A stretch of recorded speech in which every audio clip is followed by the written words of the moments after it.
I would like to call the City Council meeting to order and have a roll call, please.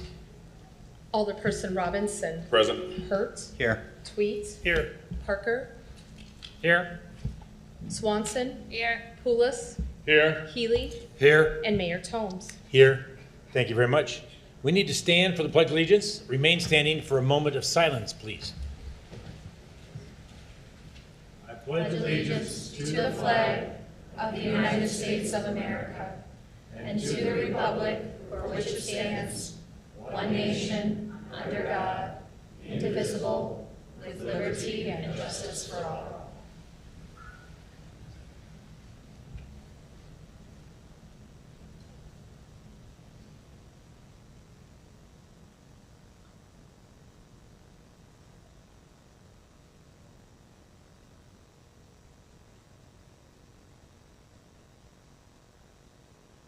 Thank you very much. We are going to take item number, actually two things. Item 12A and 13C have been removed from the agenda. 12A and 13C have been removed from the agenda. The other item is we're going to take item number 6 before item number 5, just so those people can actually, if they wish, exit to make room for some of the ones that are out in the lobby. So we're going to do items 6A, B, and C. 6A, proclamation declaring Thursday, April 3rd, 2025 as Junior Achievement Day. Whereas the City of Rock Island will observe Junior Achievement Day on the first Thursday in April as an opportunity to recognize and celebrate junior achievement of the Heartland for empowering our young people to own their economic success. Whereas Junior Achievement of the Heartland's educational contribution equips our young people to become the next generation of productive employees and self-sufficient citizens to ensure the economic prosperity of Rock Island. And whereas it is fitting for parents, educators, businesses, and members of the community to join Junior Achievement's efforts to ensure the future success and economic health of our young people and the communities in which they live. Now, therefore, I, Mike Tomes, Mayor of the City of Rock Island, do hereby proclaim official recognition of April 3rd, 2025, and every first Thursday of April hereafter as Junior Achievement Day.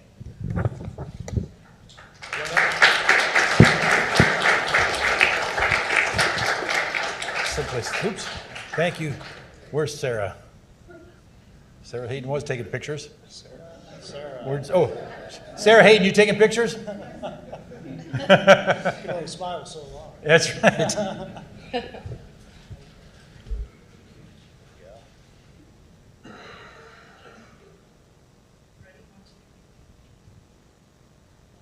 Here's that for you. And feel free, the microphone's yours if you wish to say something. Absolutely. I never turned down an opportunity to speak, as you know. I was just talking to Dr. Ford, his father over here, about our community and about our kids and how important it is that we get them on the pathway to success, right? And that's what Junior Achievement's all about right now. We're working so hard, especially in the City of Rock Island. We've got some good traction. I believe we're in 14 different schools, 2,600 kids. I know the mayor serves on our board of directors. Thank you for that. But there's 11 open classes in Rock Island right now. I just looked on the web. Yeah. Okay. Anyway, 11 open classes right now. It's real easy. Just go to our website, heartland.ja.org, and you can find a school right by you. We've got classes at Dinkman, Eugene Field. I know there's a couple over at Rock Island Math and Academy. Super easy to do, but we need you. We need the community to do this. We can't do it alone. Our kids need us today. So thank you for honoring Junior Achievement. I really appreciate that, and good luck to everyone. Thank you.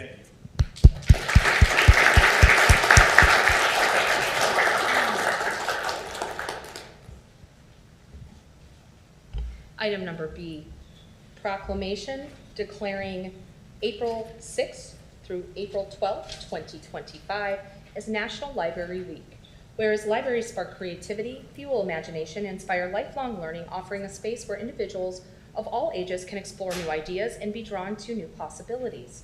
Whereas libraries serve as a vibrant community hub, connecting people with knowledge, technology, and resources, while fostering civic engagement, critical thinking, and lifelong learning. Whereas libraries provide free and equitable access to books, digital books, and innovative programming, ensuring that all individuals, regardless of background, have the support they need to learn, connect, and thrive. Whereas libraries empower job seekers, entrepreneurs, and lifelong learners by providing access to resources, training, and opportunities that support career growth and economic success. Whereas libraries nurture young minds through story time, STEAM programs, and literacy initiatives, fostering curiosity and a love of learning that lasts a lifetime. And whereas libraries protect the right to read, think, and explore without censorship, standing as champions of intellectual freedom and freedom of expression, whereas dedicated librarians and library workers provide welcoming spaces that inspire discovery, collaboration, and creativity for all.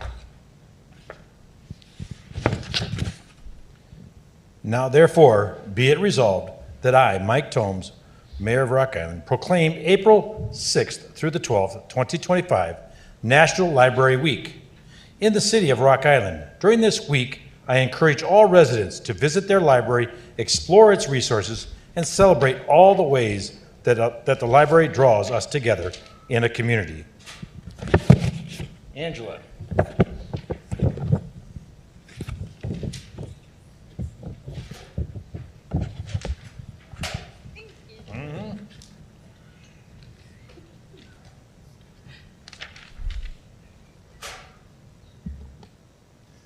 Always, if you wish to say something, you're more than welcome to.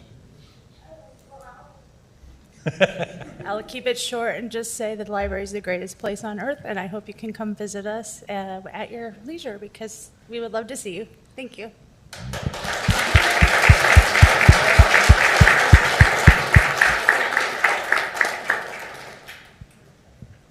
next item is not on the agenda, but we would like to present a certificate of appreciation to the Sisters of St. Mary for their generous contribution, donations of $1,000 to plant trees in the west end of Rock Island. It's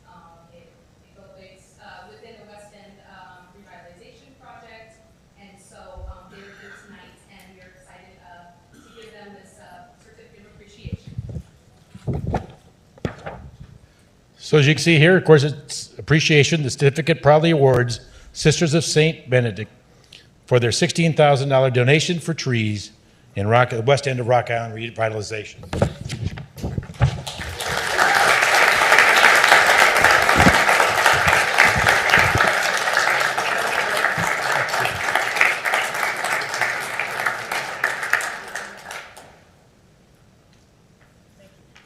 Thank you very much, sisters. If you wish to speak, you're more than welcome to.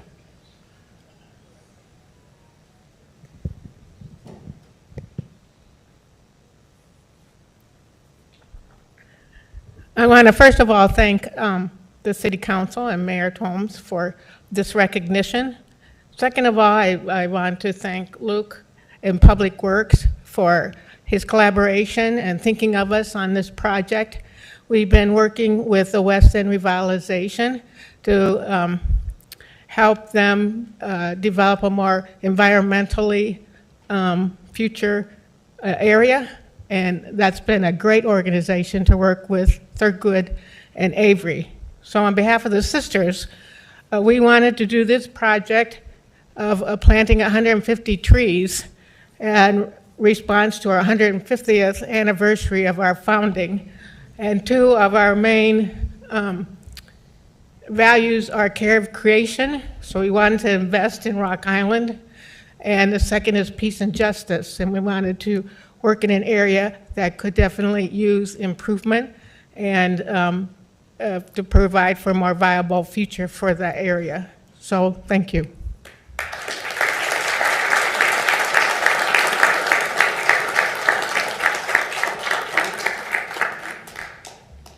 All right, public comment. Once again, probably a lot of you heard this, but we need to make the comments within 5 minutes. If you can do it shorter, that'd be great. We have a lot of people signed up, but everybody's got 5 minutes. We typically only allow about a half hour for this, so if we're running close, we'll go over a little bit. If not, we will continue that after the agenda today, at the end of the council meeting. There are some people out in the lobby that would also like to make comments. So those that, once again, don't mind either switching places with them so they can come and make comments. We are trying to watch the number of people have in here for fire code issues. So we just got to be careful, but give everybody a fair chance to speak. Okay?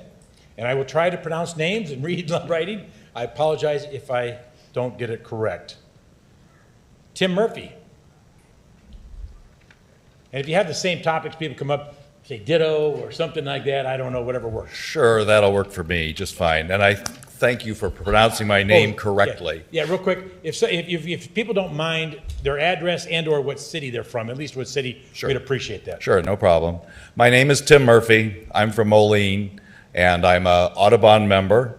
I have a bachelor's degree in biology, and I have walked through Milan Bottoms on several occasions. And when I do so, I've been really impressed by the flora and fauna, the birds in particular that we see down there. It's quite a special place.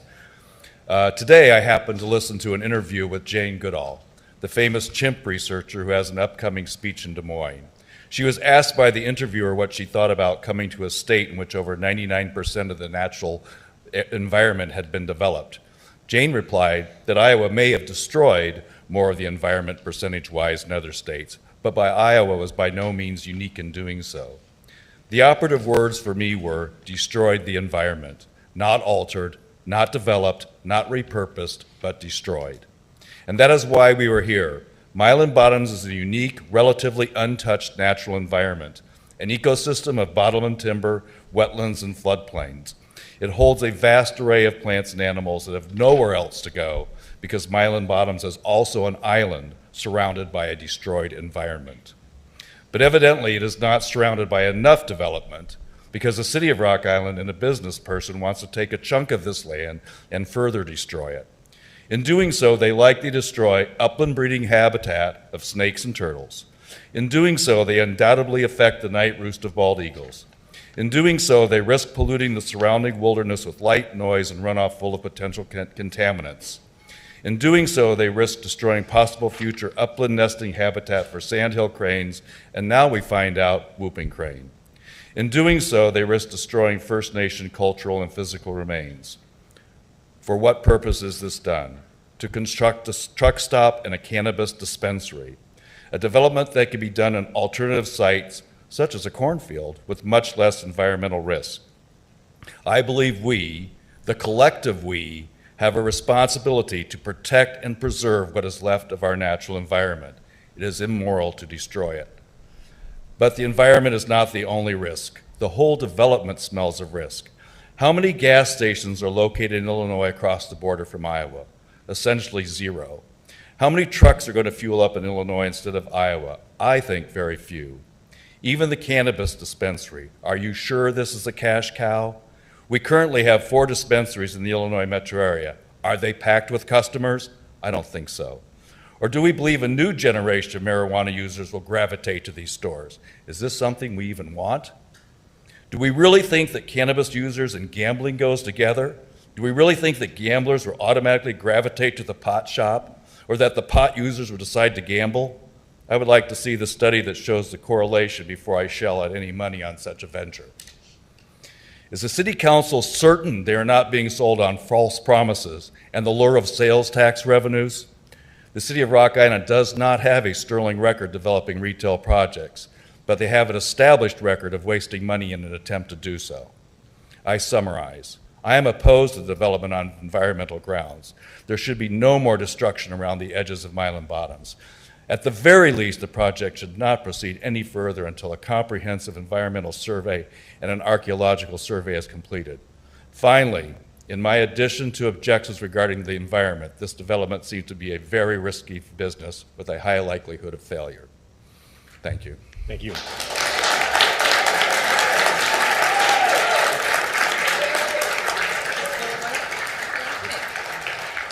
Kelly McKay. Good evening. Kelly McKay, Hampton, Illinois. I'm going to make this statement of fact regarding Milan Bottoms one more time. If this proposed development proceeds as is, it will certainly result in severe and irreversible damage to the largest known night roost for bald eagles in the lower 48 states. Based on the growing outrage and public protest regarding this proposed development, the message seems to be getting out to everyone except you folks on the Rock Island City Council. However, tonight I want to spend my time actually discussing the totally inadequate nature of the Shive-Hattery environmental report. Point one, only 3.5 pages of this 34-page report actually deals with biological components, including the threatened and endangered species potentially impacted by this proposed development. And by deals with, I mean it simply gives a woefully outdated list of T&E species occurring in Rock Island County with no specific information regarding their presence actually within Milam Bottoms.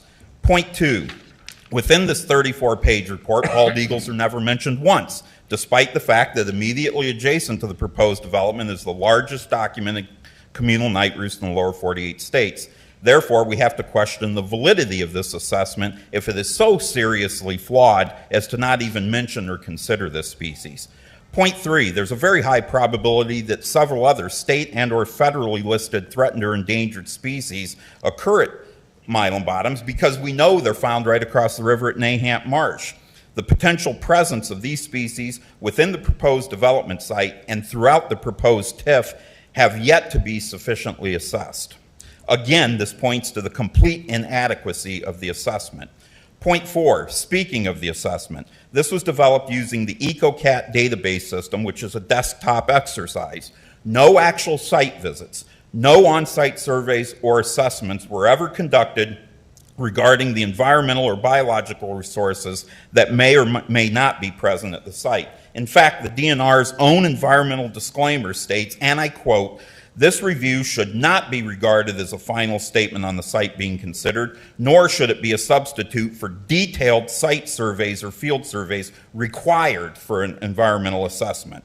If additional protected resources are encountered during the project's implementation, compliance with all applicable statutes and regulations is required," close quote. With this in mind, we have a bit of groundbreaking news.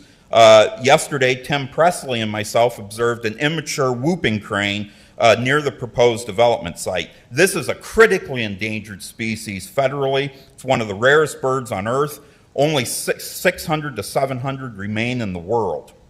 The individual flew in, landed about 200 to 300 meters west of the proposed development site. We observed it for 3 to 4 minutes. Point five, I now want to address the cited but extremely outdated list of T&E species in Rock Island County, which I mentioned a couple of minutes ago. My area of expertise is ornithology, so I'll limit my comments to the 4 species of listed birds. According to the data cited in the Shive-Hattery report, each of these 4 species has only been reported one time in Rock Island County since the early 1990s. This is absolutely absurd. I myself have multiple reports for each of these species within Rock Island County, which has been thoroughly documented in numerous seasonal reports to the Illinois Ornithological Society, many of which have been published in the state ornithological journal, the Meadowlark. This includes multiple occurrences of 3 species in Milam Bottom, specifically the yellow-crowned night heron, black-crowned night heron, and cerulean warbler. Among the 2 night herons, multiple pairs of both species have nested for years in Milam Bottoms. So why isn't any of this data included in the T&E species list? So I'm wondering now if the information for all the non-avian species is just as outdated, derelict, and worthless as the data that's in the that pertains to birds. Again, this just further illustrates how utterly inadequate the data in the Shive-Hattery environmental report is. And keep in mind, this seriously flawed report is the report that the City Council constantly refers to when they say they've done their due diligence. That is absolutely reprehensible. As stated a couple of times in the TIF public hearing last Monday, this report is not worth the paper it was printed on. The good news is you folks on the City Council still have the opportunity to right this terribly inadequate wrong by insisting on a true and robust assessment of the potential impacts of this proposed development on the flora and fauna of Milam Bottoms. Okay. Therefore, at this time, we call on the City Council to table any further progress on this project until a real, true, and scientifically based environmental assessment is completed. Thank you. Thank you.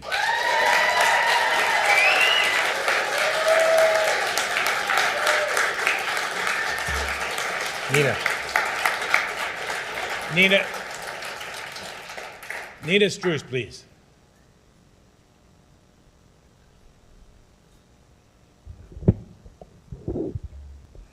Good evening. My name is Nina Struce, and I'm speaking to the council tonight as a longtime resident of Rock Island, currently residing in Ward 5. I'm here tonight to ask the council to table the vote for the TIF expansion and business development district until proper, updated environmental reviews are completed on the 10-acre area currently known as the Casino West site. In the city's desire for economic development and political gain, they have chosen to expedite the development process while sacrificing the environmental implications to the site and surrounding Mylan Bottoms wetlands. While I commend the city and city council for recognizing the need to protect the surrounding wetlands in a conservation easement, I wouldn't be doing my due diligence as a Rock Island resident if I wasn't expressing my concern for the proposed development. I would like to take this opportunity to share a few pieces of critical information I think are important as you move forward with your decisions. A little over a year ago, a climate report was released specific to the Quad Cities, analyzing the increased climate risk this region faces as we move into the end of the century. If the term end of century seems too far away, it may be for most of us here today. But for our children, grandchildren, nieces, and nephews, and other children in our lives, it is not. They will feel and see these impacts throughout their lives. According to this report, Rock Island and other downstream areas will face the highest flood risks, as higher floods fueled by warmer temperatures will cause more instances of flash flooding to occur, and existing levee structures could be at risk for failure. Climate modeling from this report shows that while the Casino West site does sit slightly higher in elevation than the surrounding wetlands and is technically out of the floodplain according to FEMA, the site is projected to experience significant flooding through the end of the century. Water will find a way, and according to the interactive flood mapping tool developed from this report, no amount of significant nature-based infrastructure on the site could reduce the flood risk enough to keep the site completely free of water. 12-foot-high berms have been included in the sketches of the proposed development. I ask the council to consider why an additional 12 feet of natural protection is needed on a parcel of land that has been repeatedly outlined as out of the floodplain. Could it perhaps be because there is a flood risk to the 10-acre site? According to more recent data, increased development in the Mylan Bottoms wetlands would increase regional flooding by up to 18 inches, affecting residents in Rock Island as well as upstream and downstream neighbors. Protecting the other 500 plus acres of wetlands and a conservation easement for flood protection is a start in ensuring the resilience for Rock Island. However, I would urge the council to consider what additional flood risk will occur by developing the 10-acre parcel of land and implementing flood protection controls that will further push water down and upstream, potentially disrupting farmland, homes, and businesses.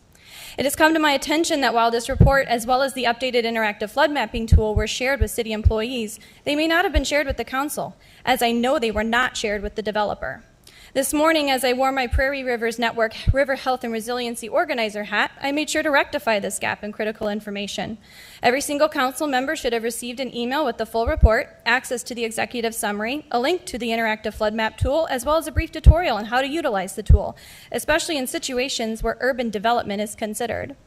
It is my hope that since this council has only just received this information and has also expressed their desire to protect the wetlands area with a conservation easement, that they will also recognize the necessity in providing due diligence by thoroughly considering flood risk and requesting these two ordinances be tabled until updated environmental studies are completed on the development site.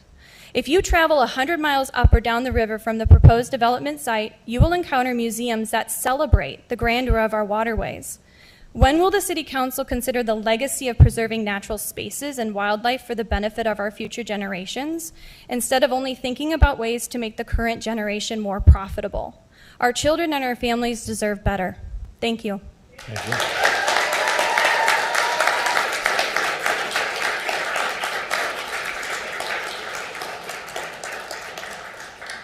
Kathleen Noah.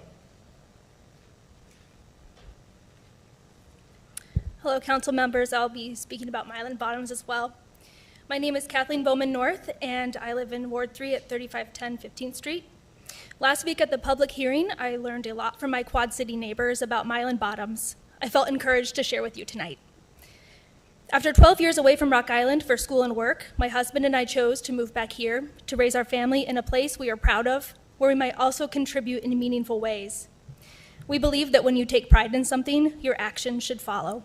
That's why we make it a point to keep as much of our spending in Rock Island. Groceries, restaurants, local businesses. We want the city to grow in ways that serve its residents, not just the biggest investors. I know your work isn't easy. There are so many issues to balance, and I appreciate the time and effort you put into serving our community. That's why I'm here, not just to raise concerns, but to work with you, because this is my home too. The city has assured us of future investment in the wetlands, but what we are seeing with potential developments does not match the stated intention. Promises of future investment doesn't mean much when we're watching our natural spaces disappear today or next month. I'm asking you to consider who this development truly benefits in the long run. The people of Rock Island deserve economic growth, but not at the cost of the things that make it a great place to live. I want my children and their peers to grow up in a city that values its natural spaces and plans for the future, not just for short-term profit. I know that businesses play a role in economic growth, but it is a confusing message when it appears that one developer's interests outweigh the voices of his fellow Rock Island neighbors. Tonight, I am requesting that you delay any action until environmental and cultural studies are completed and vetted by conservationists with local expertise. Please show us that Rock Island's leadership listens to its people. This city and land is worth the investment of your time and energy to make sure it is done right. Thank you for your time and for listening to young families like mine who have chosen Rock Island and believe in its future.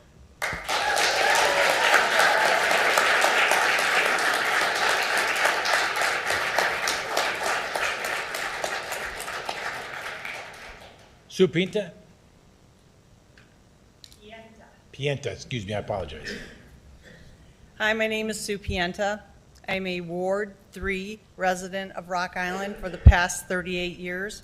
Several weeks ago, I had sent an email to Mr. Randy Tweet to inform him of our objection of the proposed truck stop development on the 280 exchange near the Milan Bottoms area.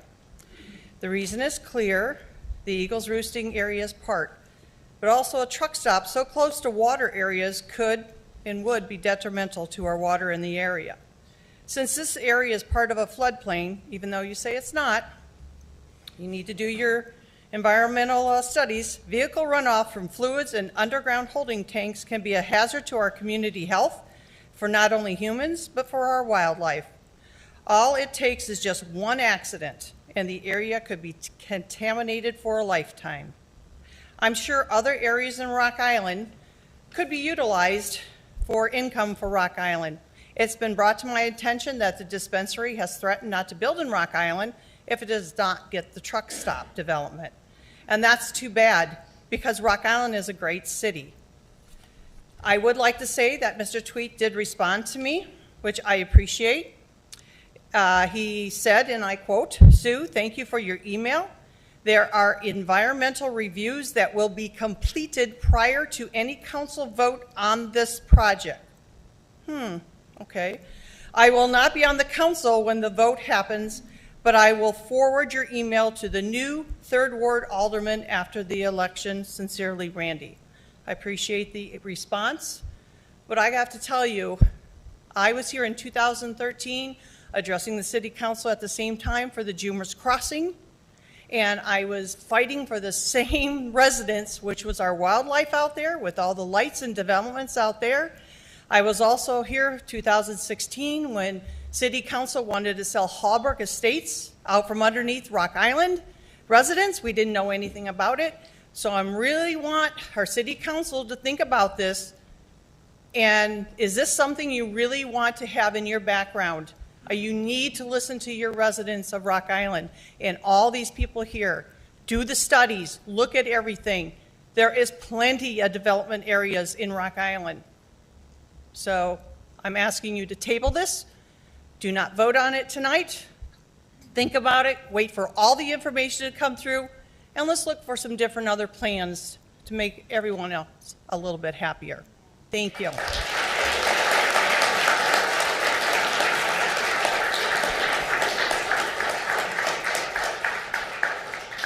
Tim Presley?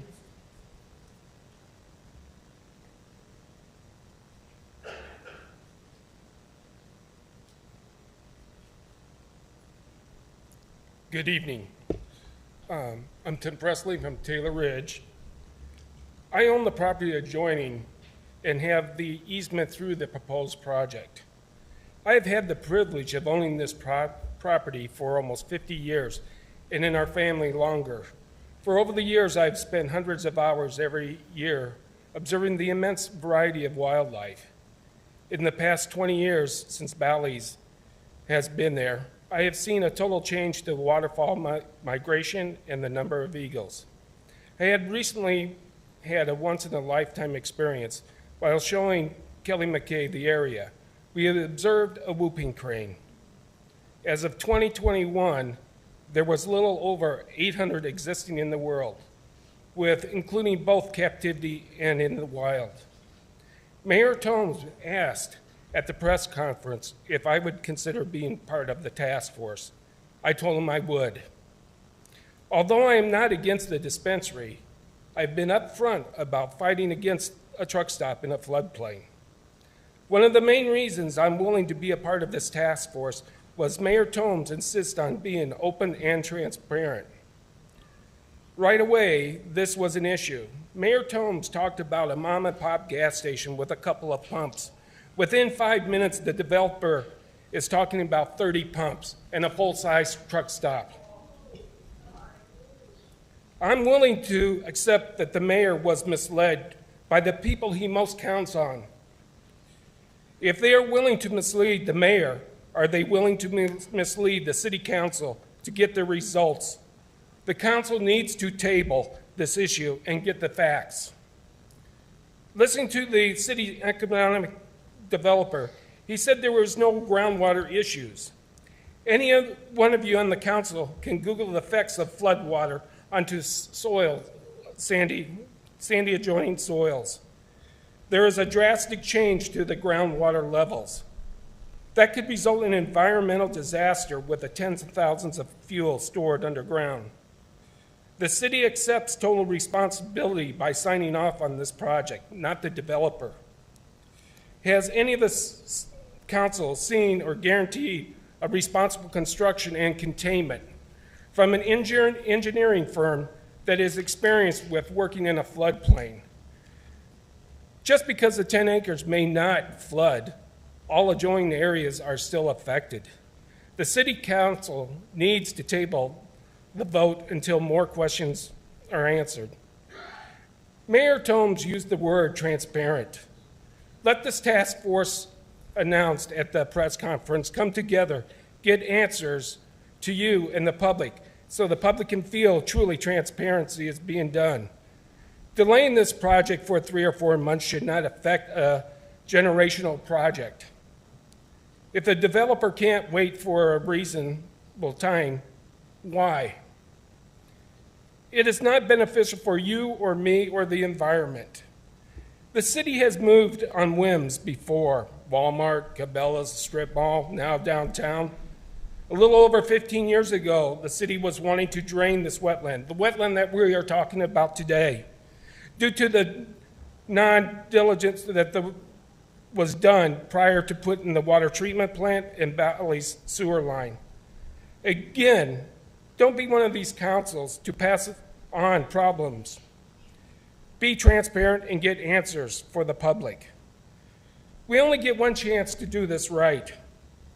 So again, I ask to table the decision about the TIF and the BDD until further studies can be shared with the public.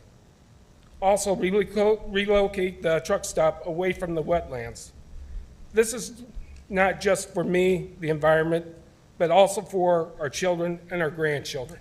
Thank you. Thank you.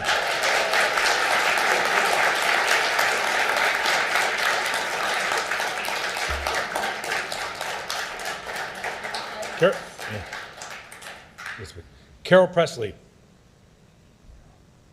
Started at 7.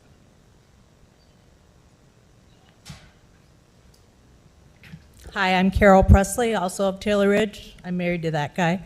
And so I got into this out of his interest, hunting, fishing, wildlife, but I also am a teacher, retired teacher, and I was part of Ecology Club, so I have a strong interest environmentally. So I also went to the press conference that was held March 21st at 10 o'clock. We heard about it on the morning news. And these were some of the declarations that were made at that press conference by either Mike Tomes, Miles Brainerd, or Jeff Hughescamp. 530 acres of property were given to the city in 2022 by Riverstone Group. The 10-acre parcel across from Bally's Casino will be used for development. We will have a groundbreaking within a month. Nature's Treatment of Illinois wants to put a new cannabis dispensary in Rock Island. They will not be staying in Milan. They only have one license in Illinois. I'm here to say we are coming to Rock Island. NTI has outgrown the Milan facility. We are #1 in the state. We will be breaking ground on April 16th. The development also includes a truck stop with 20 regular pumps and 10 diesel pumps. The 10 acres is not on wetland property. We have done 3 studies. At this time, we don't have final plans. The proposed development will help the wetlands. TIF funds cannot be used for new construction. It expires in 3 years. A business development district was created for the expanded area. That expires in 23 years. These are all statements made at that press conference. The city will contribute about $3 million for utilities and infrastructure, which comes from the existing tax increment finance funds generated by the neighboring Bally's Casino. The total cost of the project is estimated to be $12 to $15 million. The BDD, which is generating revenue through sales, will be used to cover some of the construction costs, as the mayor described. It adds a 1% sales tax to the area. NTI will get that back up to $6 million cap in expenses. I'm not sure if that's annual or total. Anything left in the TIF and BDD dollars will go toward a wetland protection plan and possible improvements. We appreciate the passion of those opposed to the project. We are forming a task force to develop a conservation easement. We hope to have plans in 6 months. The TIF district was expanded so that the city can use the funds for protection. This could mean walkways, bird viewing, kayaks, who knows. It's unlimited, and that is what the task force will work with. So I went to this press conference, and after listening to the 3 main speakers present their information, I asked a question about the TIF funds. I was then asked if I was a reporter, and I answered no, and was told I couldn't ask any more questions. Here are a few lingering questions that I have. An article in the Dispatch Argus on Monday, October 31st, 2022 was titled "Room to Grow in Rock Island," states that 538 acres were given to the city by Riverstone Group for $1. There was strong interest in a conservation easement at that time. Why wasn't a task force formed then?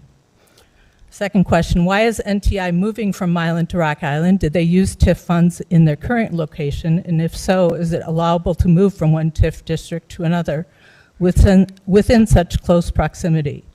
Why was the TIF area expanded so exponentially? It surely cannot be solely so the funds can be used for protection of the wetlands.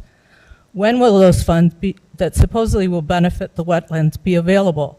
Since there is $6 million in expenses that will go back to the developer, and only what is left in the TIF and BDD dollars will go toward the possible protections and improvements, I'm concerned that the wetlands and environment will be damaged beyond repair before any positive outcomes can take place. Why does the truck stop need to be in the same location? Common sense says that 30 fuel pumps buried in sandy grounds is not smart for the environment. Why did so few of you come to the public hearing where our over 20 people were voicing their concerns about bald eagle roosting areas, potential other species, damage to the wetlands, Big Island residents, and Native Americans? Why did you call a press conference to announce the development plans as if they are a done deal when it hasn't been voted on yet? Unfortunately, 5 minutes That's is up. okay. I'm sorry. Thank you.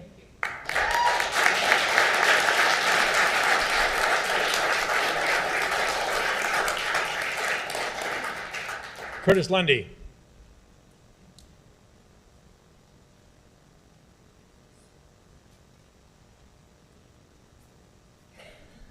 Good evening. Curtis Lundy is my name, from Bettendorf. I'm a board member for Nahant Marsh. A reporter wrote a good article on the West Casino, or the Casino West project. I wrote him and said, thank you. It was comprehensive. It was fair. He wrote back, I still have more questions about the TIF, but I think the way it and the business districts are being used to incentivize the development is fairly standard, if unusual for being very generous amount of money. I respond to him and to you. I may be missing something, but this is incredibly generous to the two companies. I would not say fairly standard incentives. I would use Bettendorf's TBK project as a more typical example of what the city provides incentives for businesses to invest, create economic activity, and build a tax base. Two businesses there, all the sales tax money goes to it. TBK, a big area that is expanding and expanding. That's a smart development. What further economic activity will incur in those 10 acres other than the two companies, I do not know. The pre-amended TIF area has been in effect since 2004. It built up a wad of money to reinvest in the TIF area over the years. I'm not sure what has been done outside of profiting Bally's, a national company. Now, for starters, the city wants to invest at least $2 million in infrastructure to a dead end. Not good government, not good business, unless you happen to own the truck stop and the casino, and the dispensary, excuse me. Not good government includes waiving stormwater fees. I don't know if it's forever. There was no end to this in the agreement, the BDD agreement. There was no dead end timeline. Is it $2,000 a month, $20,000 a month, or who knows what it is? Good government says, tell the people. Let us know what you're talking about. Not good government, granting a variance from the city's sign ordinance. This will defy all assurances of mitigating light pollution. Highway signs by nature fill the night sky. There's not going to be mitigation of the light to the area, night roosting area. Will additional tax revenue come to Rock Island thanks to these two businesses? Yes, and more tax money is good, but not here, not now, not this project. I regard this project as reflecting the poverty of imagination. You can do better. You don't have to stick that dead-end project out there ruining a wonderful natural area. And a move, it is not only a poverty of imagination, but a move to ruin an invaluable natural area for the entire Quad City area and hundreds of miles up and down the upper Mississippi River Valley. These financial and environmental concerns must be fully addressed before the BDD is approved. Thank you. Thank you.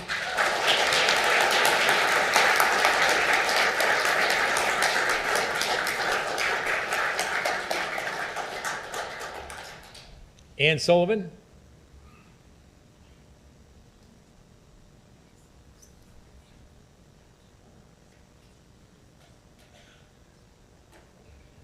Oh, there she is.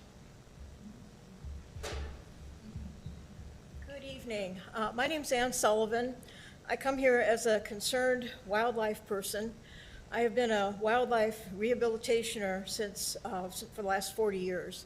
For those who don't know, wildlife rehabilitators, we are licensed by the state of Illinois. We are not paid. We are considered unpaid volunteers. So all of the money for raising the critters comes out of our pockets, our own. Most of the animals I do handle are small, and I tend to look at different wildlife areas where I can do releases. You have animals that are, most of the animals I handle are mammals. Birds of prey have to be handled by specialists, and they're in Iowa right now. We have to get transported all the animals that are birds of prey over there. Just to give you a little bit of background, I check out different wild areas where I can release. I have things like raccoons, squirrels, bunnies. Most of squirrels and bunnies aren't real hard to find places to release, but raccoons are becoming more problematic. In a lot of areas, they are increasing their population, one of the few animals that seems to handle human development pretty well. So I'm always concerned when you're going to take another wild area and put buildings up where I won't be able to release, or the other rehabbers. There's about 3 others in this area that are doing this kind of work. The question I have is, with Walcott and the big I-80 truck stop, do we really need this here? I mean, most of the truckers that are coming through, they're coming, long haul, and they'll stop at Walcott. I mean, there's a restaurant there, there's places where they can shower and get beds, and I don't think we really need that.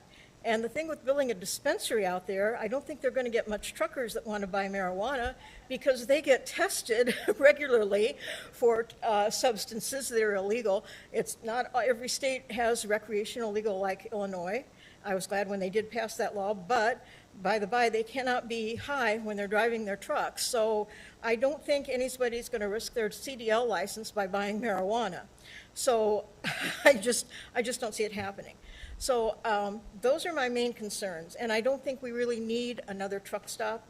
If you want a truck stop in Rock Island, got that whole big area down by 11th Street. It's totally empty. They could put in a restaurant, trucks, it was industrial before, use it again. Don't try to make another beautiful wild place for industry. So that's all I had to say. Thank you.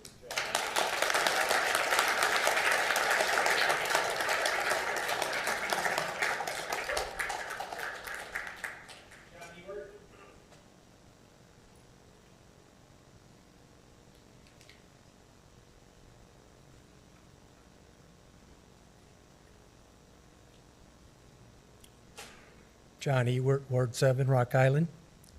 As an individual who cherishes unique natural habitat and a Rock Island resident, I'm concerned that the project that spearhead tonight's business district vote and the TIF amendment vote scheduled for April 14th have some assumptions that could be overly optimistic.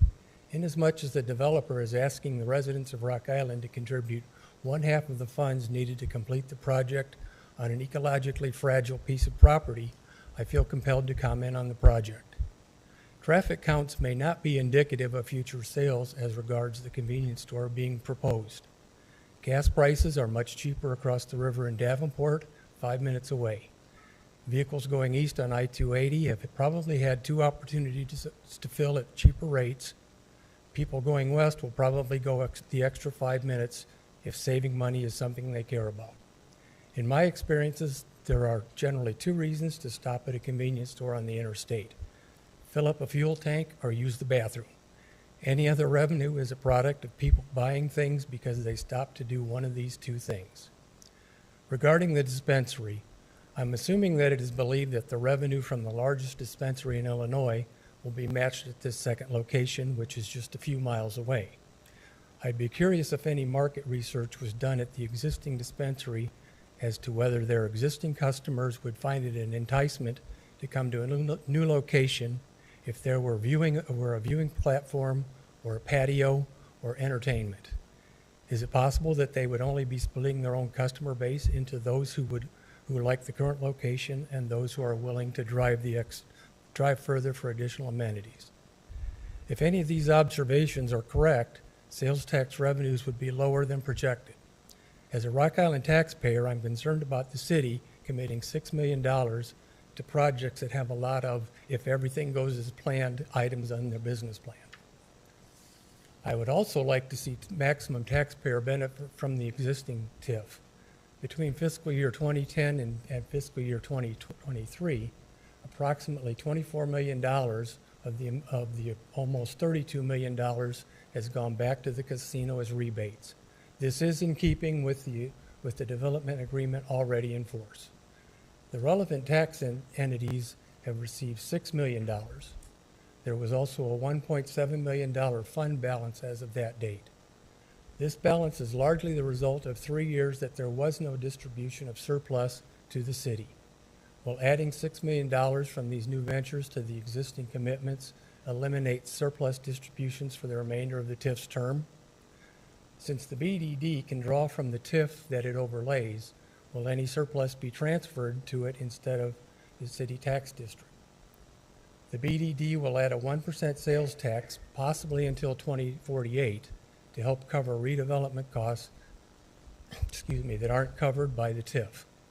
I'd be interested in the opinion of the other businesses in the new district of adding 1% to the bills of their customers. A couple of more opinions. Wouldn't a downtown dispensary get more traffic that's going less than 70 miles an hour? Wouldn't it also be further from the existing dispensary, potentially attracting new customers from across the river that now stop at closer dispensaries instead of driving to Milan? Couldn't a larger convenience store, more accommodating to truck traffic, be built at the open field further down Route 92?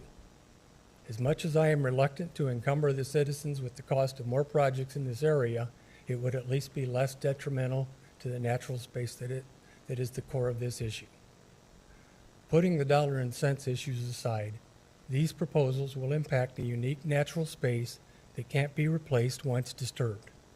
I acknowledge the city's attempt to placate those of us who oppose these changes with the Wetlands Task Force. I'm concerned that it might be like installing smoke detectors and a sprinkler system to a burned-out building. I'd like to be able to tell my out-of-town friends that I live near the largest bald eagle. Excuse me. I live near the largest bald eagle roosting site in the lower 48 states. Instead of, I live near a high-end cannabis dispensary with a convenience store next to it. Thank you.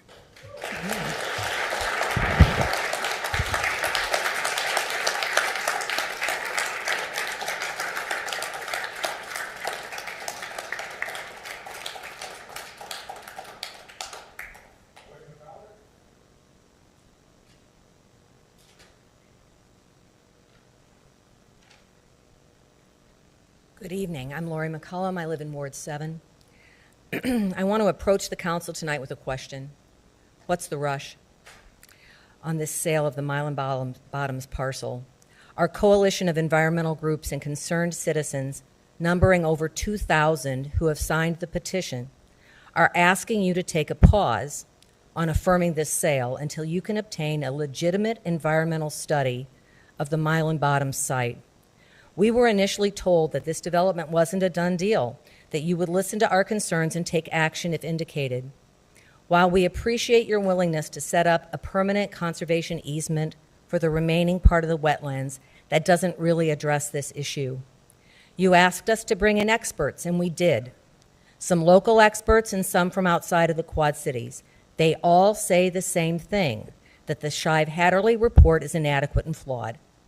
I read in the paper that the developer wants to break ground next month, despite being told by the Fish and Wildlife Service that there could be fines of up to $200,000 and even jail time if this development breaks the Bald and Golden Eagle Protection Act.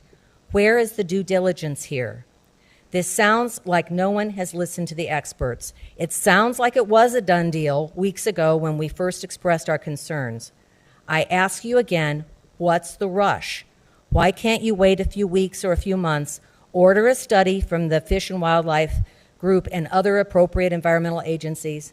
If you'd ordered one when we first came to you 6 or 7 weeks ago, it would probably be done by now. It sure seems like you might be afraid of what those results would be, and that you want to just move on and pass this potential problem off to the developer instead of taking your time to gather the facts and discern the best direction forward. I know you think that the developer is going to be implementing adequate accommodations, but those should be reviewed by the experts as well to determine if they'd actually be adequate.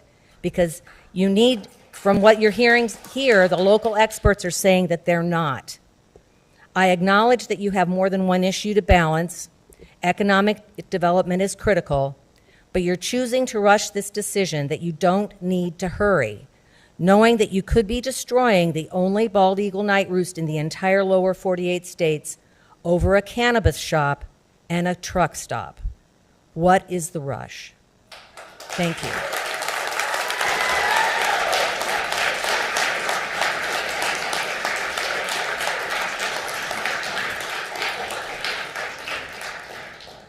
John Duvachunk.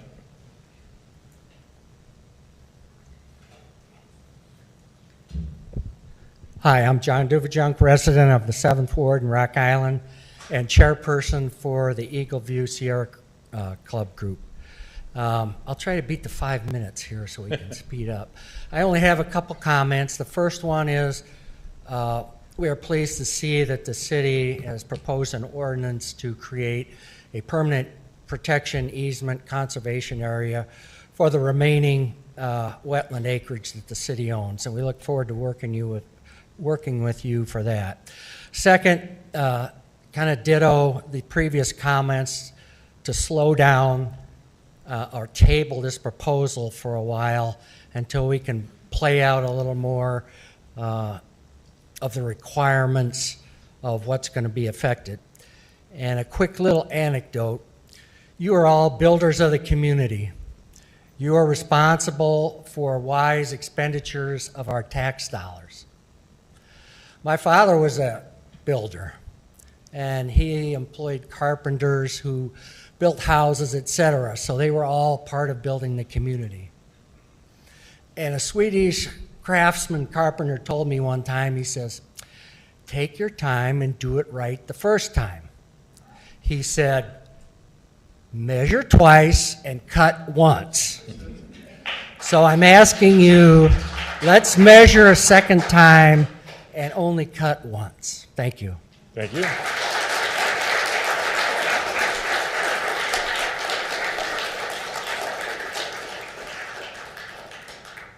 Brian Ritter.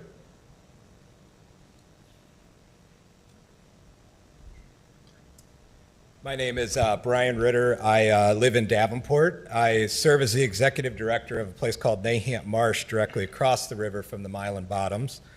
I generally don't make it a habit to involve myself in Rock Island city politics, but I felt compelled to speak out about the proposed development at the Milan Bottoms because this unique, sensitive area is just too important to stay quiet.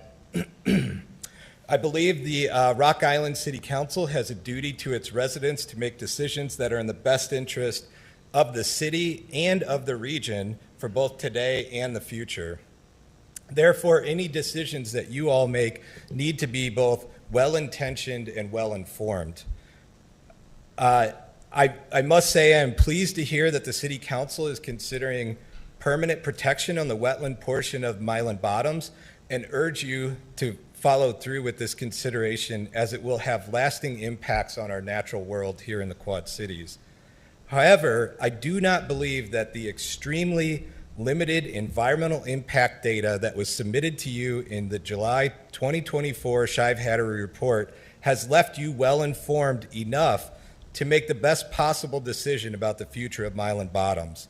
To our knowledge, this report has used outdated information that has not considered the potential impact on bald eagles, the federally protected Indiana and northern long-eared bats, the state-protected Blandings turtles, and several other rare species that are likely in the area and potentially using the proposed development site, especially during high water events. In addition, there is no mention of any potential cultural resources. This leads me to my next point, flooding. From a period from 2010 through 2019, the Mississippi River was above flood stage for an unprecedented 355 days, as compared to the previous record decade, the 1990s, which only had 131 days of flooding.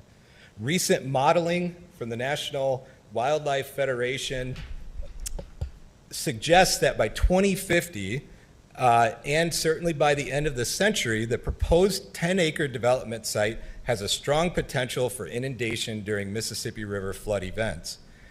If you build a truck stop or other businesses at this location, how will you keep the floods from impacting the businesses? And just as importantly, or more importantly, can you ensure that runoff from this site will not impact the wetlands? I understand the importance and impact of creating a vibrant tax base for the community. However, Milan Bottoms does provide economic benefit to the community. Eagles and other birds attract visitors.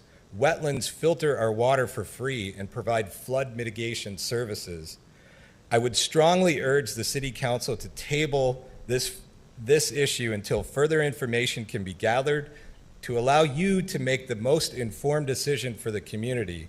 for the eagles and for the other species that call this place home, not only just for our generation, but for future generations to come. I'm not the only one concerned about the Milan Bottoms. To date, 2,818 people from 26 countries, 38 states, including 1,124 Rock Island County residents and 425 City of Rock Island residents, have signed a petition urging you to protect the Milan Bottoms. Thank you. Thank you.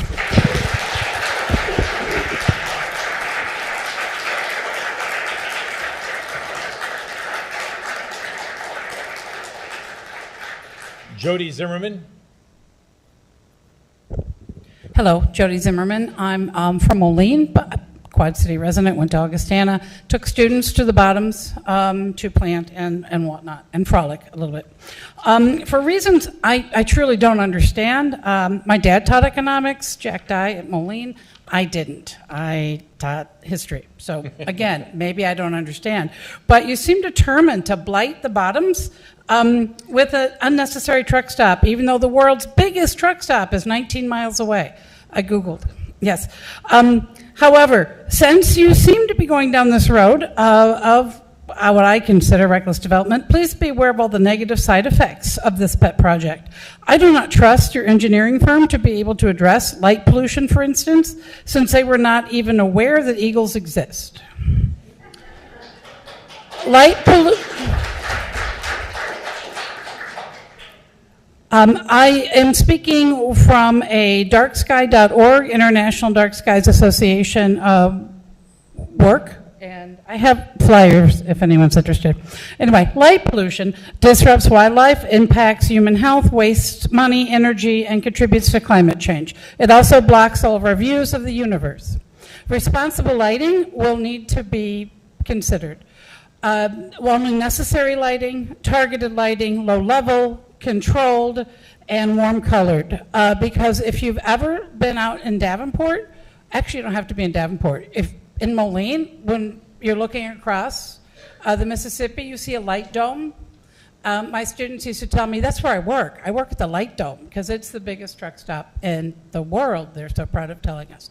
So a truck stop with 20 pumps, and one person said 30, a lot of pumps. And people are afraid of getting jumped at truck stops. Sorry, I taught high school. I shouldn't have said jump. But you know what I said. They're worried about things. They tend to overlight it just by nature, and they don't feel safe. So there will be a lot of light, and the light will trespass. And the birds are highly, highly sensitive to the light. Turns out we are too. Some of us can afford good blinds, shades, try to block it out. Some people can't. And it does affect the migratory birds, and I urge you, please wait. It's not something we can undo once we do. And again, truck stops can be anywhere, and we have a lot of marijuana in Illinois. Yay. Okay, thank you. Thank you.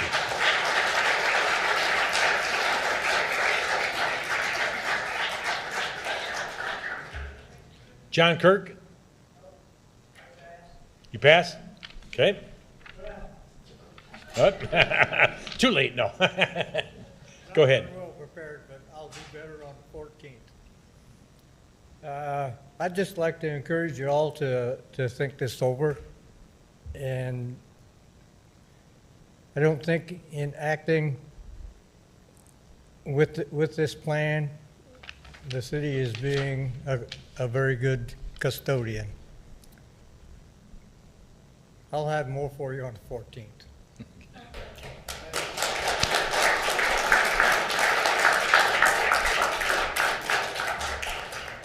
Joyce Singh.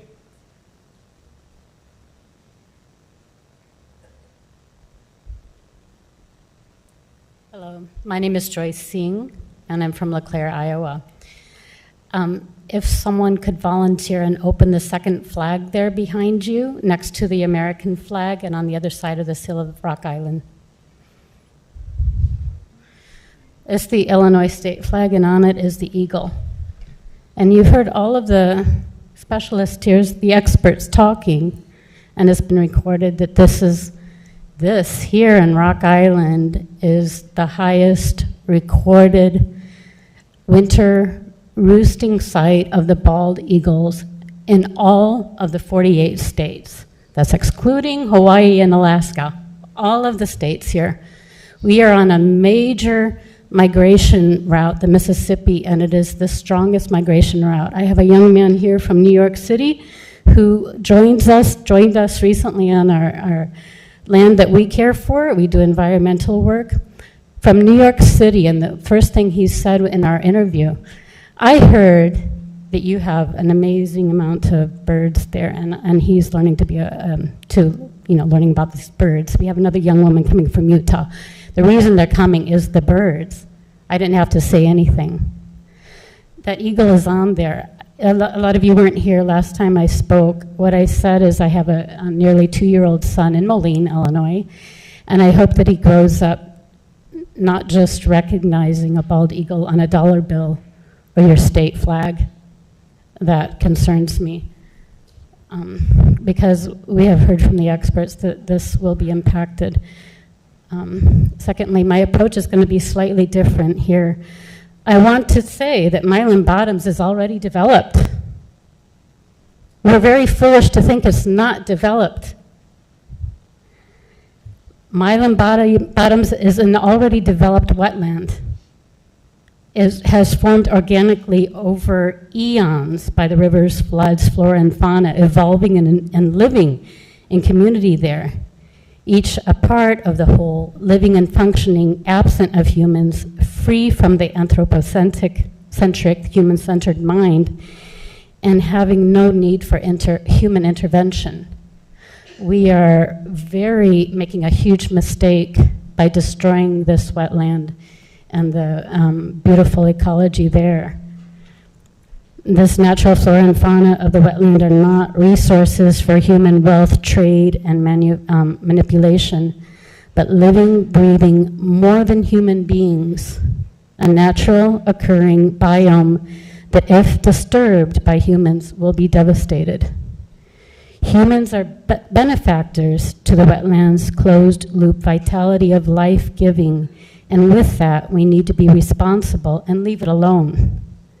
Humans are hardly a dot in the evolution, and we need to wake up, as a teacher of mine said, from the illusion or delusion of separateness. We need to wake up from the illusion of separateness. This is a legacy decision, and I hope that this can be tabled, this decision, and more time can be taken to do the work needed to really look at this area. Thank you. Thank you.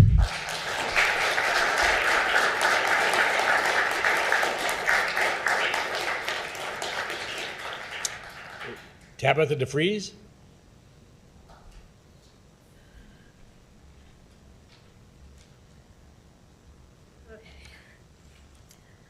Hello, my name is Tabitha. I'm from Moline, but I'm hoping the fact that I'm from Moline doesn't completely discount my words, because the Quad Cities is all an ecosystem and we're all affected by this.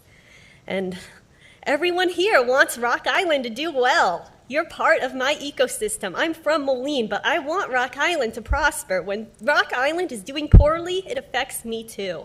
So I just want that to be stated, that everybody here wants you guys to be doing well. And, you know, I'm young and I don't know a lot, straight up.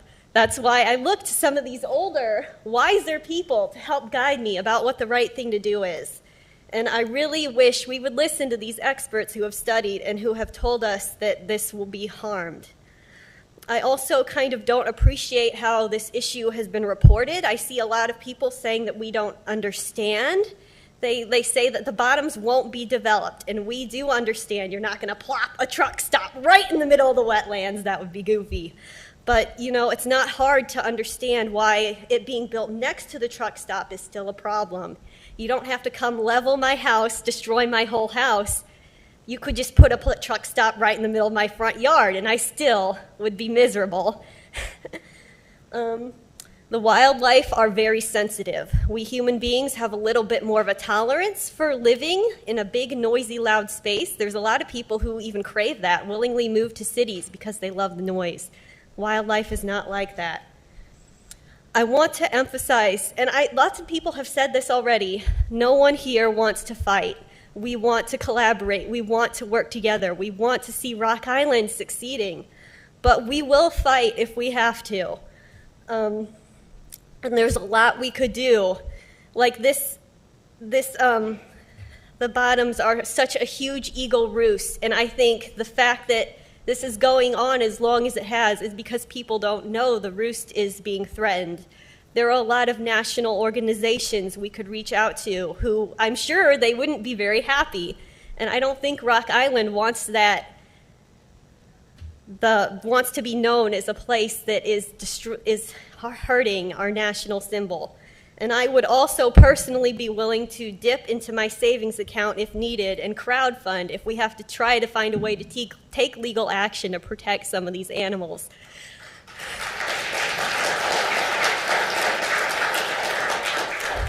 No one who is standing up to protect Milan Bottoms is standing alone. There are a lot of us, and we are willing to work together and keep fighting for this very important space. There are a lot more of us who couldn't be here today. A couple of my friends couldn't make it. But, you know, please, you have the choice to collaborate with us rather than fight with us. We don't want to fight. I seek you to, as everyone has said, to table this issue until there's a comprehensive environmental review. And the prosperity of Rock Island shouldn't just be for us human beings. The Eagles are residents too, and they have been coming here loyally year after year. And they don't have a voice. They can't come to the meeting and screech at you. That's why we're speaking for them. Thank you so much for your time. I appreciate you listening to me. Thank you.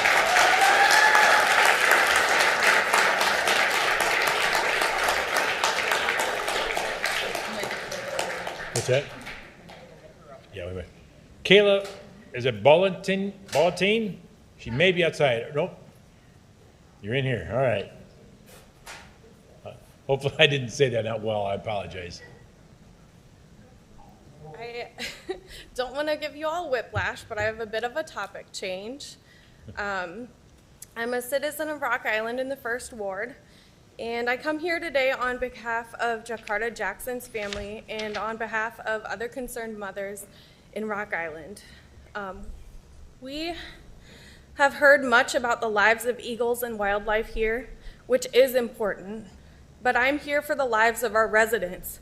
I'm alarmed by the dangerous precedent that was set by the determination that Brett Taylor had done no wrong in his actions, killing an unarmed Rock Island citizen. The precedent that a person who is not a threat and who does not obey a police command will pay for it with their life. What I saw in the video footage was a scared young man trying to flee the police. I saw no officers' lives at risk. I asked the public, when did we forget that it is not law enforcement's job to execute citizens?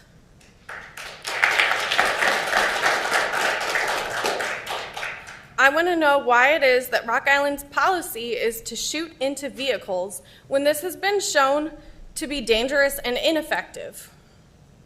I believe that should be against the law. It is against the law in other areas, but not here in Rock Island. This puts our babies' lives at risk, and it's unacceptable. I also want to know what the city of Rock Island is doing to prevent another unarmed killing. Thus far, the city has made no attempt to prevent this tragedy from occurring again and has only doubled down on this tragedy, saying that it was justified. This is the second unarmed citizen death that I have seen here in Rock Island in the last 5 years. And I want to make sure that this is the last. I want Officer Brett Taylor off the streets, as he has shown incompetence that cost Jakarta Jackson his life. I also want Dora Villarreal out of her position. But without change, without consequences, another police murder is almost certain. Mayor Tomes and the City Council has the power to replace the police chief, and I believe that we need police leadership that will protect our citizens and protect our children. Thank you. Thank you.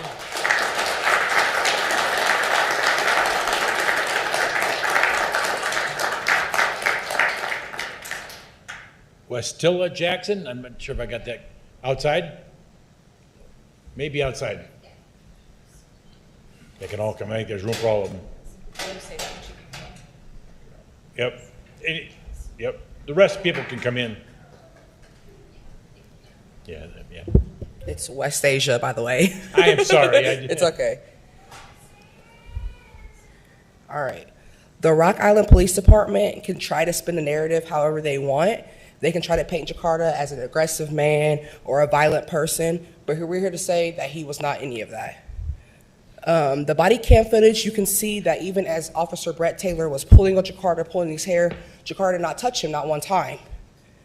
Jakarta's hands were up. He never shown any aggressiveness towards the officer. The state's attorney showed us an edited video, which didn't really show us the seconds before what happened and the seconds after until a later date. In the video, you can hear Jakarta ask, "What did I do?" with both of his hands up. And Brett Taylor proceeded to extract his weapon and shoot Jakarta with one shot? No, but 3 more. Jakarta yelled out, "I'm done." And that's when Brett Taylor had shot him 3 more times. When seeing this footage, what was it that illustrated Jakarta as aggressive or life-threatening? Was it the color of his skin? Was it the fact that he ran faster than Brett Taylor? Was it the fact that he was with his family, including a 3-year-old and a 6-year-old? Jakarta was the opposite of aggressive, violent, or dangerous. He was caring, charismatic, and loving. When I got back in town for my boyfriend's funeral, the first thing Jakarta said to me was, "Do you need a hug?" He proceeded to shower me with his love, while I was grieving. Does that scream aggressive and violent to you? To the chief of police, you claim Brett Taylor did what he was supposed to do because he was dragged by the car, right? So humor me this. In the video, after, days later of the edited one, an officer walked up to Brett Taylor and asked him, "Did you get dragged?" Brett Taylor's own words were, "No, I was in the car." So I'm confused on how the narrative came that he got dragged when he said his own words, "No, I was not dragged, I was in the car." Seeing all of this, how can you wake up and agree to this behavior? Do you think that it's right? Are all of your officers trained this way? If they are, then I feel like the whole community should be scared for their lives. That's it.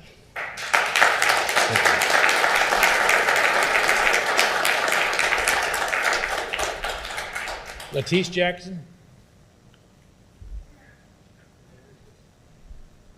Hello.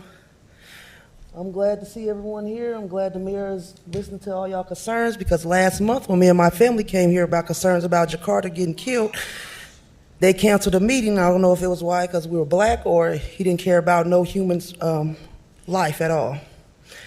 So the mayor and the city council saying now that they can't say nothing because the lawyers. Where and why wasn't anything said before the lawyers of Brett Taylor killing Jakarta Jackson? Everyone sitting on their board say they want to make the community safe and it is about the community when it's time for elections. When it is time to vote, y'all want the black community support but do not support or help the black community. The mayor has been quiet about the situation, and the chief of police, Tim McLeod, justified Brett Taylor murdering Jakarta as a good shooting. A good shooting like he was doing target practice. Like Jakarta wasn't a human in God's eyes and the law eyes. We all are humans, no matter your skin color or if you have a badge. Tim McLeod should not be the chief of police if he allows his officers to shoot and kill unarmed people and then say it was a good shooting, like someone's life wasn't taken for nothing. The state's attorney should not be in the office allowing killers away with murdering people in the streets and letting them on the streets to do it again. Brett was not charged because he is a police officer and Jakarta Jackson was a black unarmed male. If any of you was walking and you hear an aggressive person saying, "Stop or I will shoot you, B," you would have took that as a threat and you would have want that person arrested for threat and imitation for fearing your life. If one of us would have busted your windows out and grabbed you by your hair and choking you while hollering with your hands up, "What did I do?" y'all would have had us arrested for battery, assault, and other charges. If one of us would have acted the way Brett Taylor did, knowing kids was in the car and he did not care if he shot one of them or innocent bystander, we would be in jail for child endangerment and other charges. But the mayor, Dora, and Tim McLeod, Chief of Police, let Brett Taylor free of no charges. Why? Because he is an officer and Jakarta is black? Laws apply to officers also. Brett Taylor is not above the laws to get away from no charges. So I'm asking, how are you guys supposed to be making this community safe? By allowing us getting killed, harassed, threatened, and beat on, and more?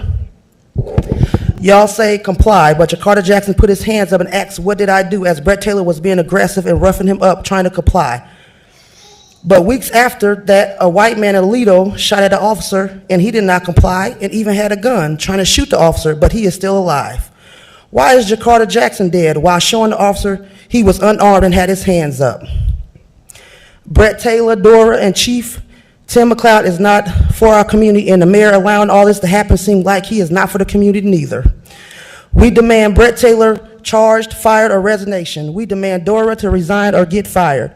We demand Chief Tim McLeod to resign or get fired if he cannot control his police and treat us equal without prejudice and discrimination. We will start petitioning and start standing to make our community safe again. Stop trying to justify Jakarta death because Brett Taylor was dragged, which the footage showed he was not dragged.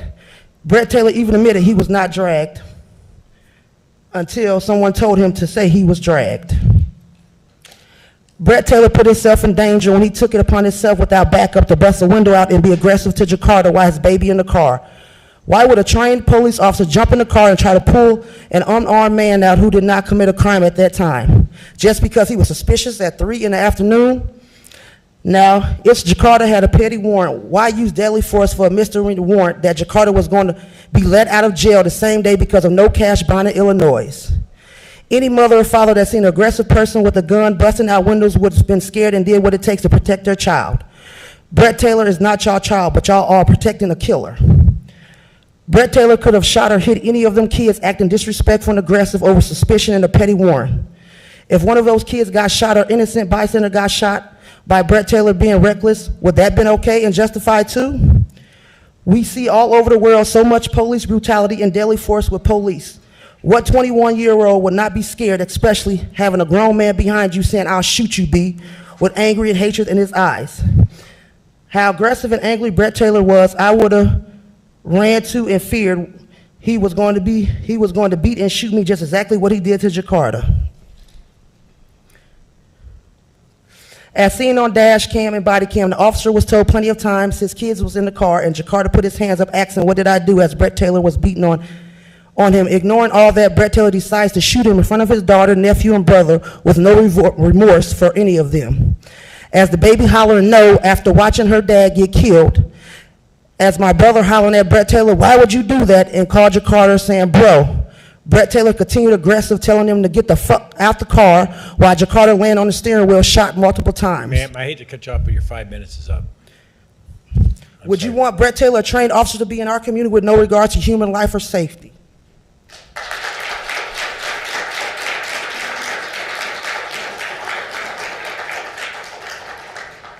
Destiny Jackson.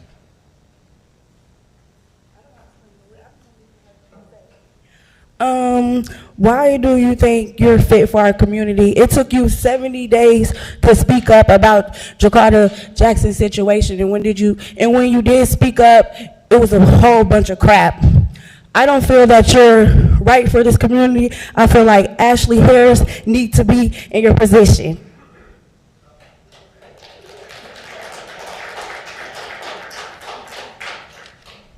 Is it Lampeace Jackson or Peace?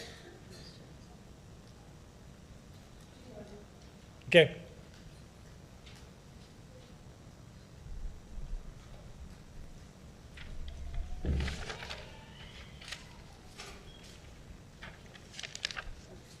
Hello, I'm LaPreece Jackson.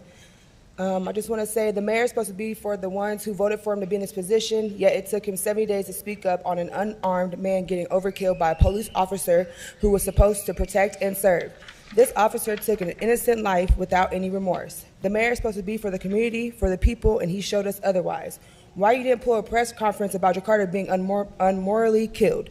In many other cities who went through killings, especially by a police officer, their mayor spoke out and spoke up for his people days or even weeks later, not 70 days. Jakarta was a bright light in our life, and since he was took from us, our world has been dark. This system, this corrupt place, and people will change if we start to change within us, in the community. Don't vote for Mayor Toms. All he cares about is money, and not us, obviously, right?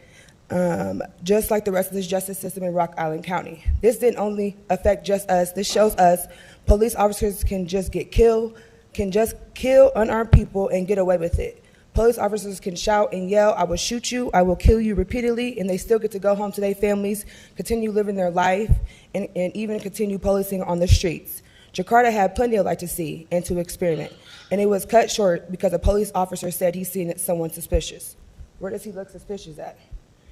Our just turned 21-year-old, happy, loving, caring family member was took from us. We are damaged, we are hurt, and we won't give up until we see justice, till we see change. Y'all see the mayor don't care about human life, so why y'all think he care about the Eagles?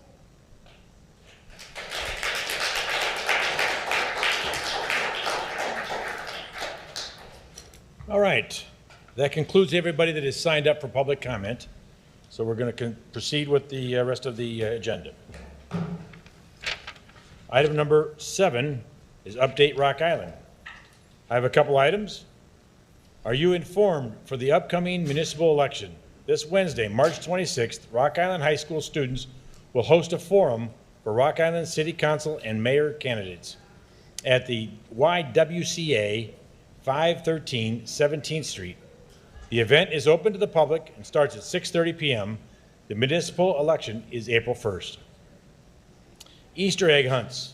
Hop in the pool to hunt for eggs in the Rifax swimming pool on Sunday, April beginning at 3 April, Sunday, April, not sure what day that is. Apologize. Is it back?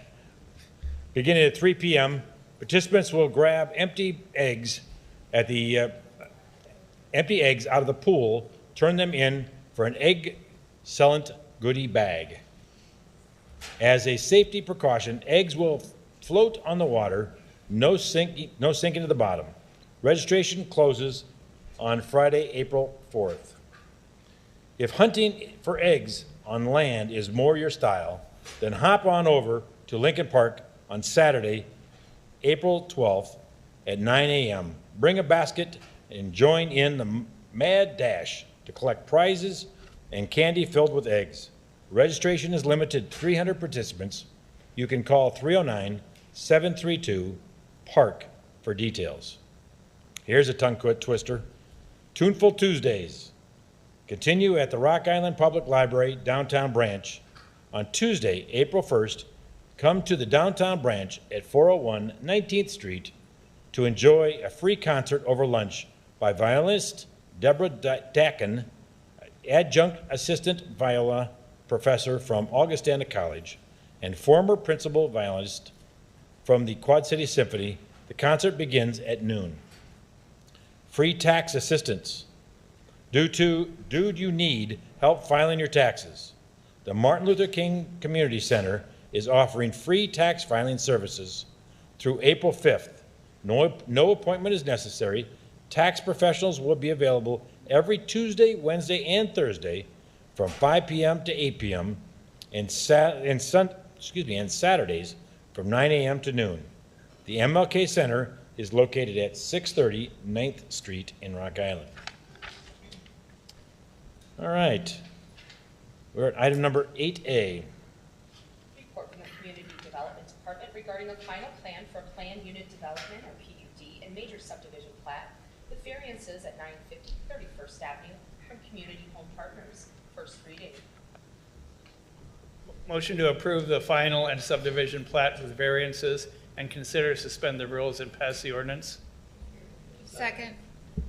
Moved to second. Any discussion?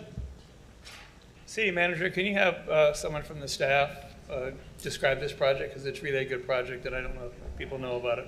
Certainly. I'll call on Miles Brainerd, Community Development Director, for a brief summary.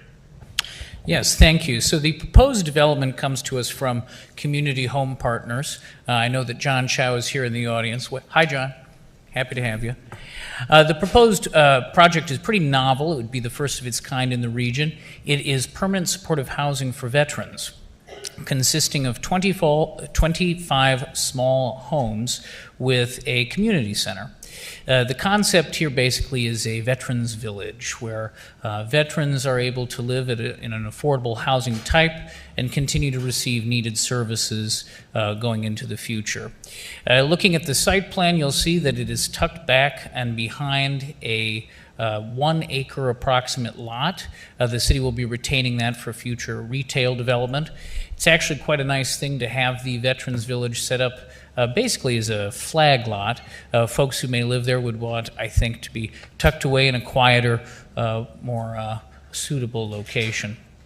Staff fully support the collection of different variances proposed along with this plat and PUD, given the nature of the development. Again, this is a pretty exciting and novel project. We haven't seen anything quite like this before here in the Quad Cities. Okay. Interesting, I had lunch with U.S. Senator Tammy Duckworth this weekend, and she was in town, and I talked about this project, and you talk about someone who's very elated about seeing this and excited to see this happen. She wanted to congratulate you in getting this done and putting this together. Roll call, please. Alderperson Healy. First. Aye. Robinson. Aye. Hurt. Aye. Tweet. Aye. Swanson. Aye. Parker. Aye. And Poulos. Aye. Yeah. Okay. We can work on volume. 8B. Report from the Community Development Department regarding a request from the City of Rock Island to consider a rezoning from PUD District to B3 Community Business District for the Solomon site. First reading. Motion to approve the rezoning and consider suspend the rules and pass ordinance. Second. Moved to second. Any discussion? Roll call, please. Alderperson Healy. Aye. Robinson. Aye. Hurt. Aye. Tweet. Aye. Swanson. Aye. Parker. Aye. And Poulos. Aye. Item 8C. Report from the Community Development Department regarding the sale of city-owned property at part of 950 31st Avenue to Community Home Partners. First reading. Motion to approve the sales agreement, authorize the city manager to execute the documents, and consider suspend the rules and pass the ordinance. Second. Moved to second. Any discussion? Roll call. Alderperson Healy. Aye. Robinson. Aye. Hurt. Aye. Tweet. Aye. Swanson. Aye. Parker. Aye. And Poulos. Aye. Item 8D. Report from the Community Development Department regarding the sale of city-owned property at 1411 9th Street for $939 plus closing costs. First reading. Motion to approve the sale, authorize the city manager to execute the agreement and consider suspend the rules and pass ordinance. Second. Moved to second. Any discussion? Roll call. Alderperson Healy. Aye. Robinson. Aye. Hurt. Aye. Tweet. Aye. Swanson. Aye. Parker. Aye. And Poulos. Aye. Item 8E. Report from the Community Development Department regarding the sale of city-owned property at 1015 9th Street for $680 plus closing costs. First reading. Motion to approve the sale, authorize the city manager to execute the agreement and consider suspend the rules and pass ordinance. Second. Moved to second. Any discussion? Roll call. Alderperson Healy. Aye. Robinson. Aye. Hurt. Aye. Tweet. Aye. Swanson. Aye. Parker. Aye. And Poulos. Aye. Item 8F. Report from the Public Works Department and Administration regarding amending the sewer use ordinance for industrial pretreatment and a resolution adopting the Industrial Pretreatment Program Enforcement Response Plan and legal authority letter for the modification of the sewer use ordinance. First reading. Move to approve the proposed amendments and consider suspend the rules and pass the ordinance, adopt the resolution, and authorize staff to execute the letter and plan. Second. Moved to second. Any discussion? Roll call. Alderperson Healy. Aye. Robinson. Aye. Hurt. Aye. Tweet. Aye. Swanson. Aye. Parker. Aye. And Poulos. Aye. Item 8G. Report from the Trafficking Engineering Committee regarding a request from Sean Kracklow to remove a handicap parking space at 1015 22nd Street. First reading. Move to approve the request, consider, suspend the rules, and pass the ordinance. Second. Moved to second. Any discussion? Roll call. Alderperson Healy. Aye. Robinson. Aye. Hurt. Aye. Tweet. Aye. Swanson. Aye. Parker. Aye. and Pulis. Aye. Item 9A. An ordinance establishing the Parkway I-280 Business District, approving a business district plan, authorizing the imposition and collection of a sales tax within such business district, and approving certain actions in connection with the establishment of such business district. Second reading. Motion to pass the ordinance. Second. Moved and second. Any discussion? Move to, I can do this here, right? Yeah. Move to amend the Business Development District Plan, Section E, with the following language. It's a long one, so buckle up, folks. In the western portion of the area, development will be prohibited or limited to such things as low-impact recreation to protect the wetlands, which are critical for natural floodplain functions and play a vital role in ensuring resilient communities and wildlife along with a robust Rock Island economy. These natural areas can soak up and store excess floodwater, both reducing the need to build costly flood reduction structures and improving the resilience to existing infrastructure like levees. It is well documented that severe weather events continue increasing in intensity and frequency. The City of Rock Island intends to harness the power of natural systems as one of many tools to protect its communities, wildlife, and economy from future disasters. Wetlands, in addition to providing significant flood risk reduction benefits, are well-documented economic assets. Utilizing wetlands for low-impact outdoor recreation can generate revenue while maintaining natural floodwater storage and native wildlife habitat. The city is focused on creating a lasting legacy for future generations by establishing a conservation easement within the area to permanently protect the wetlands, reduce flood risks, preserve wildlife habitat, and generate economic and community benefits. Outside of the protected wetland area, the city is committed to exploring potential opportunities for implementing sustainable and adaptive planning measures such as designing resilient infrastructure, utilizing natural features for recreation and conservation activities for community benefit, and leveraging grants and other funding programs for flood mitigation and resilience projects along with local economic development tools. Second. What's that? There was a second on that, so he could move forward. He amended it. Okay. Yeah, Parker made the first. So we've got, so we have to vote on the amendment, making sure that everyone is, or having a vote on that amendment. There's So a that's the second on first. amendment. Mm-hmm. Yes, so we need a vote on the amendment unless there's discussion. Okay, any discussion on the amendment? Then there's a roll call on the amendment. Correct. Alderperson Healy. Aye. Robinson. Aye. Hurt. Aye. Tweet. Aye. Swanson. Aye. Parker. Aye. Pulis. Aye. The amendment carries. We need to vote on the first one. Yes, now we need to actually, the original motion has been amended to include that language, so we're back in the discussion of that motion. All right, so for anyone in the audience who's here on the development site, the 10 acres, yes, that's included in this business district, but this business district also includes, most of it is not that property. It's other properties, including properties all along Andalusia Road that are developable properties for the city of Rock Island, potential commercial, industrial, and residential areas. So I believe the business district is a good thing for Rock Island. Okay. Any other discussion? Roll call. Alderperson Healy. Aye. Robinson. Aye. Hurt. Aye. Tweet. Aye. Swanson. Aye. Parker. Aye. And Pulis. Aye. Okay. Item number 9B. Report from administration regarding a resolution declaring the city of Rock Island's commitment to wetland conservation. Motion to adopt the resolution. Move to second. Any discussion? Roll call. Alderperson Healy. Robinson. Aye. Hurt. Aye. Tweet. Aye. Swanson. Aye. Parker. Aye. And Pulis. Aye. All right. Well, here's a long one. Item 10A through Z. Motion to approve consent agenda items A through Z. Second. Moved and seconded. Any discussion? Roll call.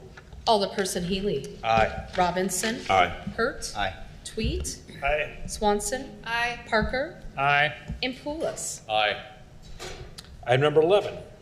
Claims A through D. I can read them all if council so wishes. Motion to approve claims A through D. Second. Moved and seconded. Any discussion? Due to the nature of my employment, I need to recuse myself from this vote. Roll call. Alderperson Healy. Aye. Robinson. Aye. Hertz. Aye. Tweet. Aye. Swanson. Aye. Parker. I'm sorry, and Poulos. Aye. Item 12B. Report from administration regarding a memorandum of understanding between the City of Rock Island, City of Davenport, and the Downtown Davenport Partnership for 3 years, 2025 through 27, for the Red, White, and Bloom July 3rd, 2025 event. Move to approve the MOU as recommended and authorize the city manager to execute the document. Second. Move to second. Any discussion? Roll call. Alderperson Healy. Aye. Robinson. Aye. Hertz. Aye. Tweet. Aye. Swanson. Aye. Parker. Aye. And Poulos. Aye. Item 13A. Report from the Community Development Department regarding the 2024 CDBG Consolidated Annual Performance and Evaluation Report, or CAPER. Motion to approve the report and direct staff to submit it to HUD. Second. Move to second. Any discussion? Roll call. Alderperson Healy. Aye. Robinson. Aye. Hertz. Aye. Tweet. Swanson. Aye. Parker. Aye. And Poulos. Aye. Item 13B. It's D because we took that one on the other one. Yep, so it's D. Okay.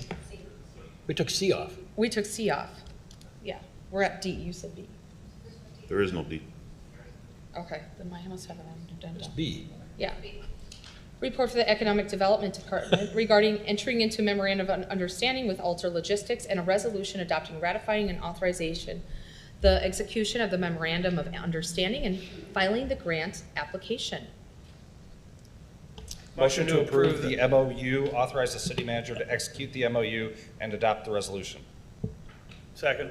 Move to second. Any discussion? Roll call. Alderperson Healy. Aye. Robinson. Aye. Hertz. Aye. Tweet. Aye. Swanson. Aye. Parker. Aye. And Poulos. Aye. Item 13D. Report from the Community Development Department regarding a final subdivision plat for the Solomon site. Motion to approve the subdivision plat. Second. Move to second. Any discussion? Roll call. Alderperson Healy. Robinson. Aye. Hertz. Aye. Tweet. Aye. Swanson. Aye. Parker. And Poulos. Aye. I just got one. Is that correct in the agenda? Because I'm seeing it as C. It's C online, so it got fixed. Okay. I don't know what happened with the system when we did that, so. I got have it. a different agenda. I'm going off the written and might have got it earlier and they got it adjusted. So, I mean, that's the only reason why I paused, because I Yeah. thought that's, okay. so we read the right ones, but didn't do the letter maybe So different. 13C, when we pulled that, it wasn't. It was okay. duplicated, so what happened was the system duplicated the MOU for the red, white, and boom.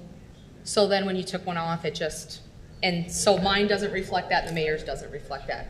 Yeah. Okay. All right, item 14, other business, new business. Anything for the good of the cause? Hearing none. We have item 15. Closed session. A 5 ILCS 122C11 litigation when an act against, affecting, or on behalf of the particular public body has been filed and is pending before a court or administrative tribunal, or when the public body finds that an action is probable or imminent, in which case the basis for the finding shall be recorded and entered into the minutes of the closed meeting. B 5 ILCS 122C1, the appointment, employment, compensation, discipline, performance, or dismissal of specific employees of the public body or legal counsel for the public body. Move to go into closed session for the exceptions cited. Second. Moved and seconded. Any discussion on it? All those in favor say aye. Aye. Opposed?